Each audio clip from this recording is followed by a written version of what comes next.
La nouvelle année est à ma porte. Je change mes calendriers, puis je me prélasse pendant le congé des fêtes. C'était un peu moins festif que j'aurais espéré. Genre, le trois quarts des activités que j'avais prévues ont dû être annulées. C'est le thème ambiant depuis 2020. Malgré ça, c'est la saison des souhaits de Nouvel An et des comptes rendus. J'ai comme de nombreux espoirs pour 2022. Genre, avoir une belle boîte de courriels professionnels avec presque aucun courriel non lu. Ah, le rêve! Alors que je digère entre deux repas copieux, typiques du temps suspendu entre Noël et le jour de l'an, je réfléchis à mon jardin. C'est une activité fréquente pour moi. Soit que je suis activement dans mon jardin, soit que je pense activement à mon jardin. Mon été fut une suite de moments un peu lol qui flirtaient avec l'échec, mais aussi d'instants d'émerveillement. Commençons par rire un peu et revoir mes gros fails.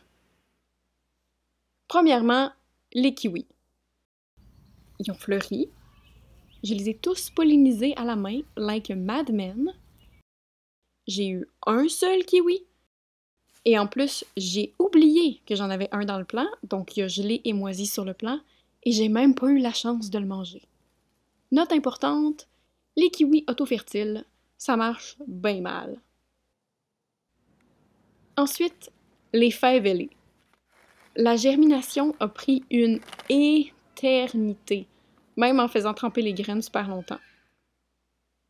Finalement, 2 des 12 graines ont germé timidement et ont fait chacune une fleur qui a produit aucune fève. Joli, mais frustrant. Pour rester dans le même thème, les fèves longues.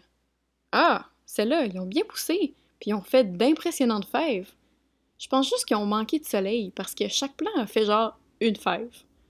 Avec 5 plants, j'ai eu 5 fèves. L'année prochaine, je vais les faire pousser dans mon potager principal qui est pas mal plus au soleil. J'ai fait un vidéo complet sur celle-ci. Les arachides, c'était un peu un flop. Les limaces les ont complètement rasées en début juin. Les 2 plants restants sont partis sur le tard, puis à la fin, j'ai juste eu 2 pinottes par plant. Ça fait pas un gros snack. Finalement, la palme d'or des fails va aux melons pépinaux. Ceux-là, ils sont juste morts dès que je les ai transplantés dehors. Pas grand-chose à dire de plus. J'oublie probablement plusieurs autres échecs.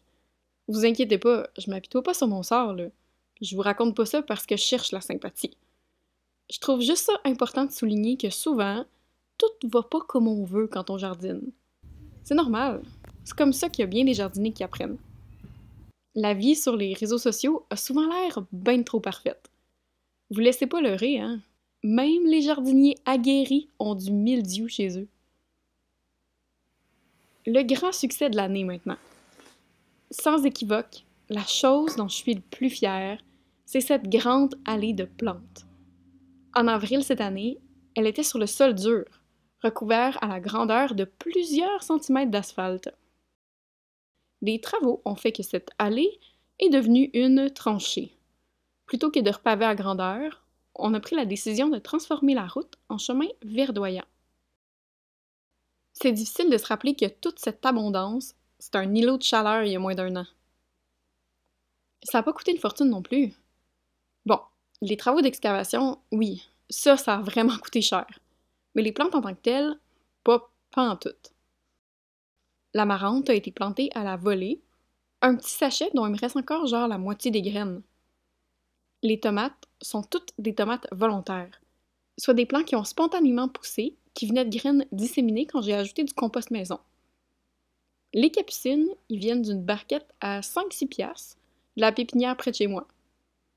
Ils ont fait un magnifique mur de fleurs et de feuilles qui est resté verdoyant jusqu'à temps qu'il fasse genre -2 dehors. Elles sont d'ailleurs techniquement toujours en place, juste un peu moins glorieuses. On a aussi laissé pousser moult mauvaises herbes pour remplir les trous.